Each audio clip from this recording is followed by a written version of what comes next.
지난 시간에 야곱이 사랑하고 결혼했죠? 그러니까 이 시간에는 행복한 가정을 이루어야 되지 않겠습니까? 그런데 본문의 내용이 좀 생소해요.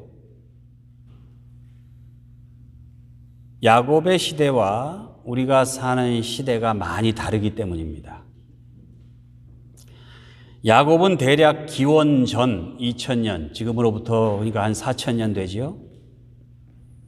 청동기가 등장은 했지만 일반 백성들은 여전히 신석기 시대를 살고 있다고 보시면 됩니다.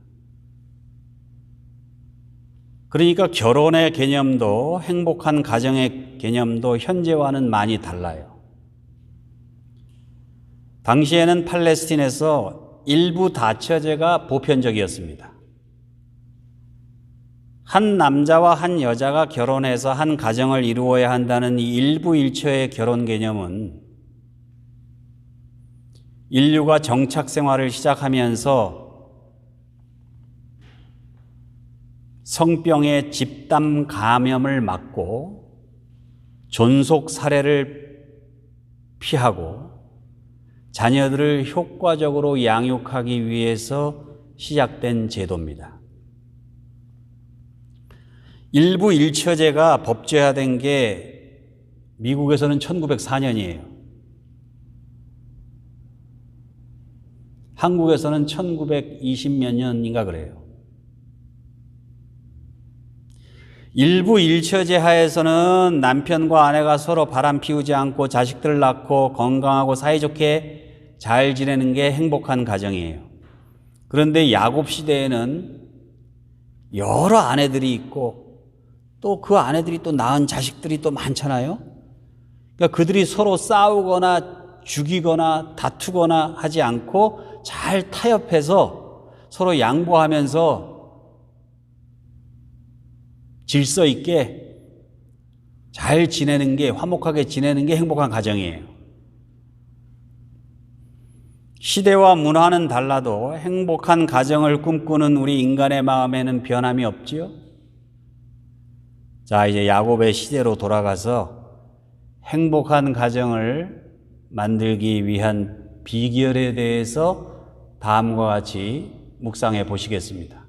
첫 번째로, 행복한 가정을 위하여 야곱은 가족들의 의견을 존중했습니다. 오늘 본문에 보면 합한채 얘기가 나오죠. 야곱의 장남 르우벤이 들에 나가서 합한채를 발견했습니다. 한국에 산삼이 있다면 팔레스틴에는 합한채가 있어요. 물론 효능으로는 비교가 안 됩니다. 산삼이 훨씬 좋죠. 그런데 생긴 게 비슷해요. 남녀가 서로 이렇게 얽혀 있는 것처럼 생겨서 그 생긴 것 자체로 아주 정력제로 오인받기가 쉽습니다. 다른 점이 있다면 산삼은 뿌리를 먹지만 이 합한채는 그 열매를 먹어요. 그러니까 팔레스틴에서는 기력이 쇠한 남성에게 최고의 보약이에요. 그런데 이게 보리를 거둘 때 잠깐 나왔다가 없어져요. 그러니까 드물어요. 찾기도 힘들고. 그런데 야곱의 장남 르우벤이 들에 나가서 합한채를 찾아온 거예요. 그러니까 야, 어떻게 생겼냐? 집안 모든 사람들이 다 합한채를 보러 모여들었지요. 그런데 르우벤이 그 합한채를 누구한테 줬겠어요? 당연히 자기를 낳아준 어머니 레아에게 주었습니다. 근데 그때까지만 해도 아직 자식을 낳지 못하고 있었거든요. 그 라헬은. 그러니까 라헬이 눈이 동그래진 거지. 그래서 언니 레아에게 그 합한채를 나한테 달라고.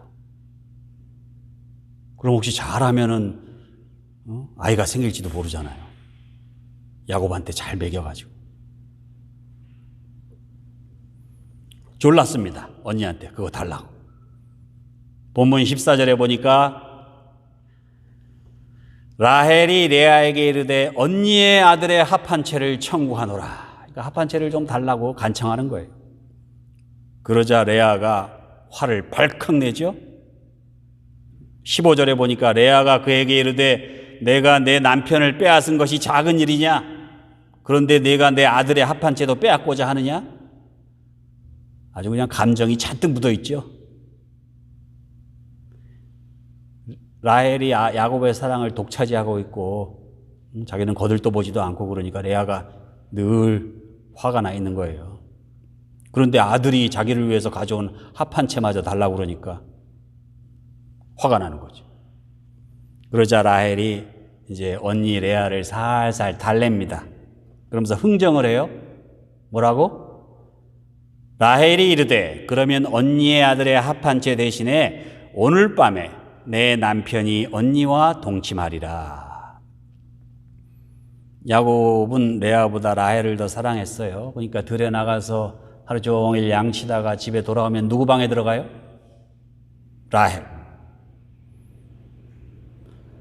그런데 레아가 르우벤이 가져온 합한 채를 자기한테 주면 그 대가로 오늘 밤에는 야곱을 언니 레아의 방으로 들어갈 수 있게 자기가 조치를 취하겠다 이 말이에요. 레아와 라헬이 친언니 동생 사이인데 한 남편 야곱을 지금 두고 상당한 질투와 갈등과 거래가 있었다는 것을 우리가 알 수 있죠. 시대가 다르기 때문에 이걸 이해를 잘 못하지만은 두 여인 간에는 아주 날카로운 갈등과 대립이 있었던 거예요. 그런데 여기서 더 이해할 수 없는 것은 야곱의 태도입니다. 자, 아내가 4명이나 있어요. 그중에 진짜 사랑하는 건 라헬이에요. 그런데 야곱은 아내들과 자식들의 의견을 나몰라라 하지 않지요. 자기가 하고 싶은 대로 하지 않잖아요. 자기는 라헬하고 같이 지내고 싶은데 둘이 합의를 보고 흥정을 하고 오늘 밤에는 레아 방으로 들어가기로 하니까 야곱이 군말이 하나도 없습니다. 아무런 조건 없이 그 둘의 합의를 존중하고 따라요. 당신은요, 가부장적인 사회입니다. 야곱이 맘대로 할 수 있어요. 무슨 소리야? 내 맘대로 할 거야? 하면 끝이에요.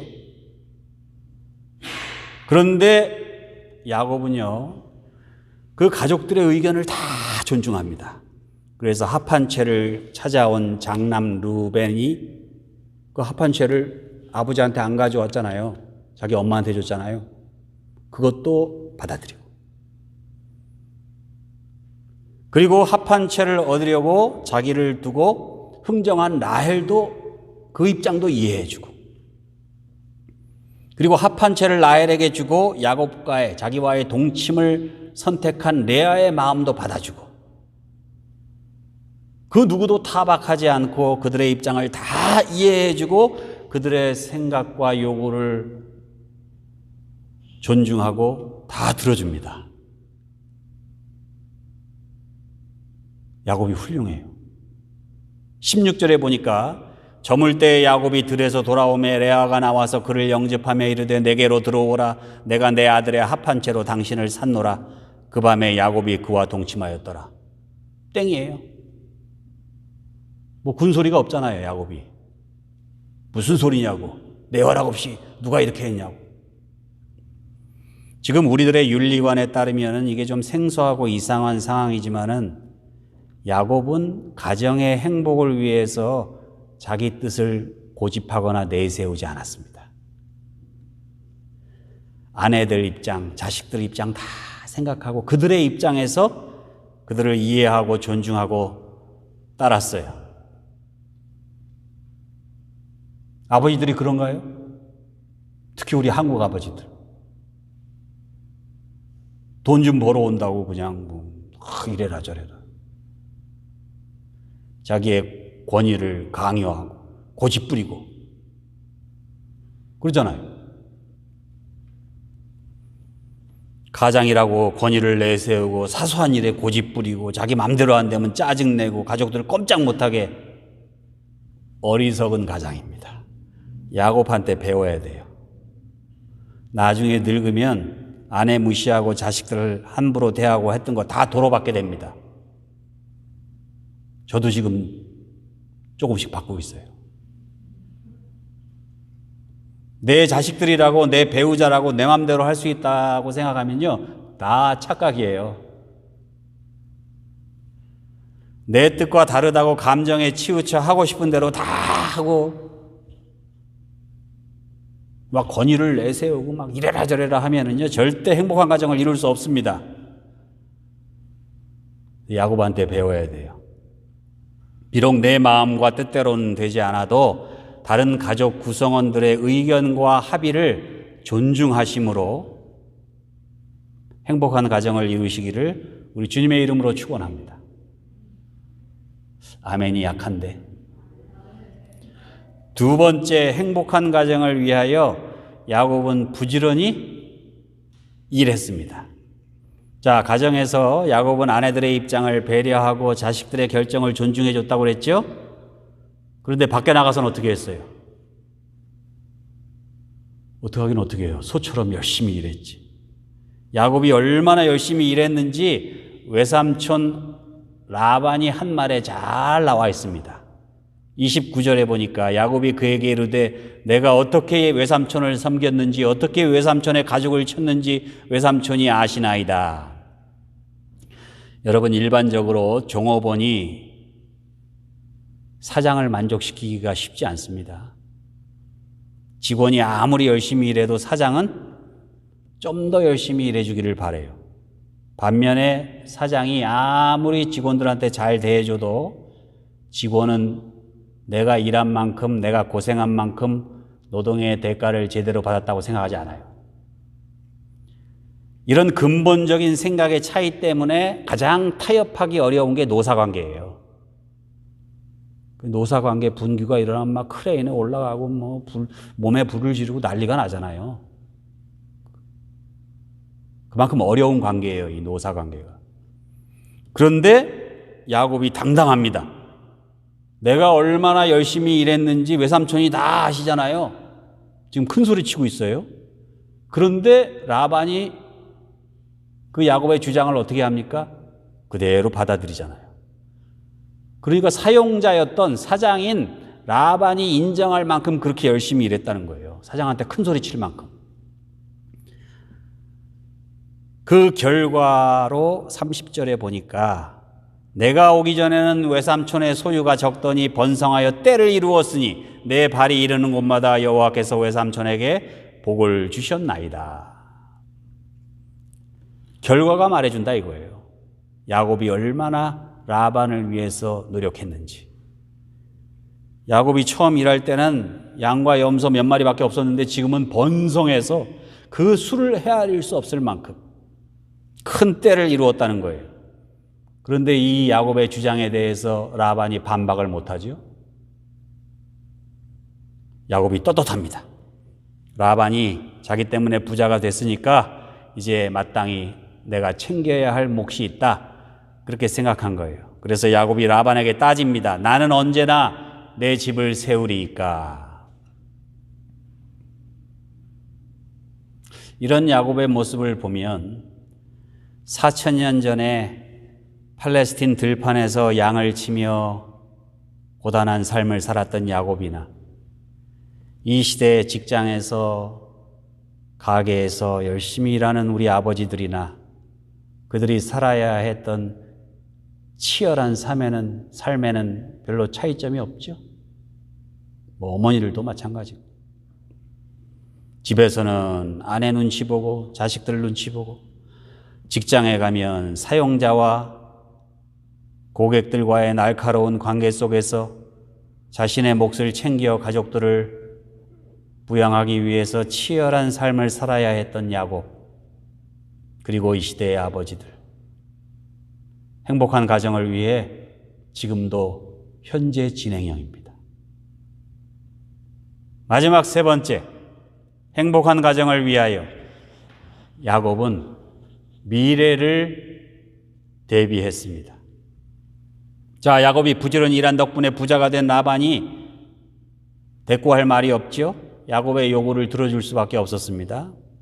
야곱과 라반이 계약을 맺는데 야곱이 라반의 양떼 중에 3분의 1이나 2분의 1까지도 요구할 수 있었어요.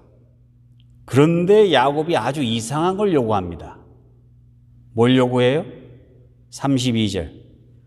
오늘 내가 외삼촌의 양떼에 두루 다니며 그 양 중에 아롱진 것과 점 있는 것과 검은 것을 가려내며 또 염소 중에 점 있는 것과 아롱진 것을 가려내리니 이 같은 것이 내 품삯이 되리이다. 양은 대체로 양이나 염소나 하얗잖아요. 그런데 아롱진 양, 점 있는 양, 검은 양, 돌연변이거든요. 아주 드물게 나타나는 겁니다. 그런데 그 돌연변이가 우성이에요. 유전적으로 더 세요. 그래서 교접을 하면은 점박이하고 하얀 양하고, 그럼 점박이가 나오는 거예요. 유전의 법칙입니다. 우성의 법칙. 야곱이 들판에서 양을 치면서 그냥 멍하게 그렇게 할 수 없이 양을 친 게 아니죠. 양을 치면서 그 새끼를 받아내면서 생각을 하는 거예요.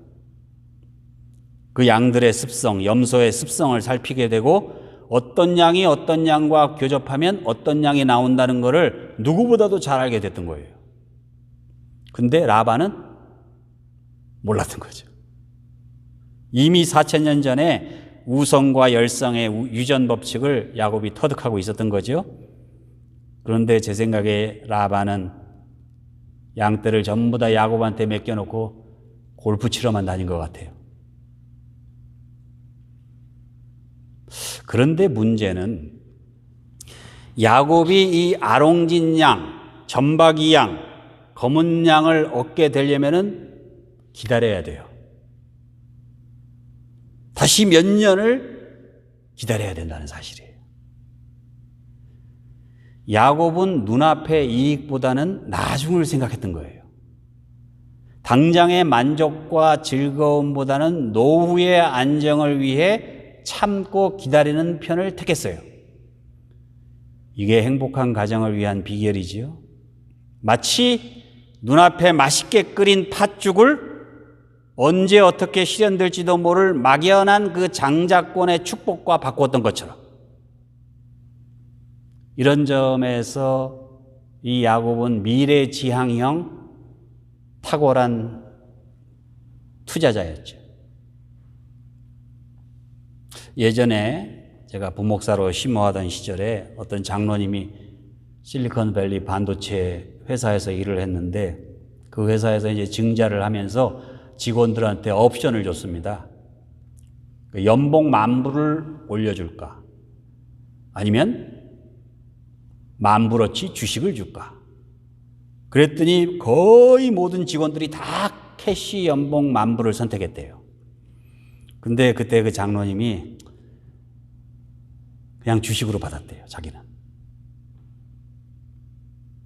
어떻게 됐겠어요? 10년이 딱 지났는데 캐시로 받은 사람은 다 써서 없어졌죠. 근데 그 주식이 50배가 올라서 50만 불이 됐어요. 제가 이렇게 얘기하면 혹시 여러분들 가운데 목사님이 주식 투자하라고 그러는 것보다 이렇게 생각할지 모르는데 아닙니다. 제가 보기에는 요새 주식시장엔 거품이 많아서 위험해요. 제 말씀의 포인트를 여러분이 잘 이해를 하셔야 됩니다. 행복한 가정을 위하여 당장은 생활비를 아끼고 절약하느라고 힘들어도 행복한 미래를 대비하라는 말씀이에요. 사람들은 눈앞의 이익, 당장의 쾌락을 선택합니다. 근데 야곱은 좀 시간이 걸리더라도, 지금은 좀 고달프더라도 미래의 여유로움과 행복한 노후를 대비했어요. 돈 생기면 직장 그만두고 좋은 차 타고 놀러 다닐 생각만 하면 절대 행복한 가정을 누릴 수가 없습니다.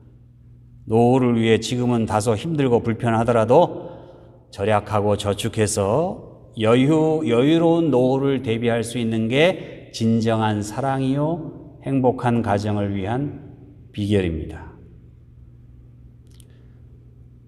여러분이나 저나 급속한 산업화 과정에서 부모 봉양하느라 자식들 교육시키느라 고생 많이 하셨어요. 근데 막상 자신의 미래를 제대로 대비하지 못한 세대가 됐어요. 그런 세대를 베이비 부모라고 그러죠.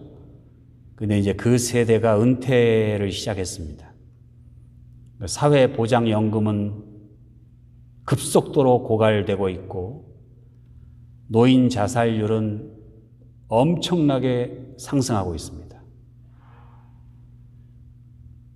야곱처럼 투자를 잘해서 노후에 대한 걱정을 하지 않아도 되는 분들도 있어요. 우리 교회에도. 그러나 그렇지 못한 분들이 훨씬 더 많습니다. 제가 보기에는. 미국 사회나 한국 사회나 앞으로 이 노인 빈곤의 문제, 이걸 해결하지 못하면 절대 선진국이 될 수 없어요. 행복한 공동체를 이룰 수 없다고요. 시대와 장소에 따라 결혼 제도도 바뀌고 가정의 개념도 달라졌어요. 그러나 변하지 않는 게 있어요. 하나님께서 야곱과 야곱의 아내들과 그 자식들과 함께 하셨던 것처럼 이 시대에 우리들의 가정과 함께 하시면서 우리들의 가정이 행복하기를 원하신다는 사실이에요. 거기에는 변함이 없어요. 야곱처럼 가족들의 입장에 서서 그들의 입장을 배려하고 존중해 주시기를 바랍니다. 야곱처럼 무슨 일이든 내일처럼 부지런히 열심히 잘 감당하시기 바랍니다. 야곱처럼 당장 눈앞의 이익보다는 미래의 행복을 위해서 잘 준비하실 수 있기 바랍니다. 그리하여 하나님께서 약속하신 축복을 다 받아 누리면서 행복한 가정을 이루시고 검은 머리 팥불이 될 때까지 다들 행복하시기를 우리 주님의 이름으로 축원합니다. 기도하시겠습니다.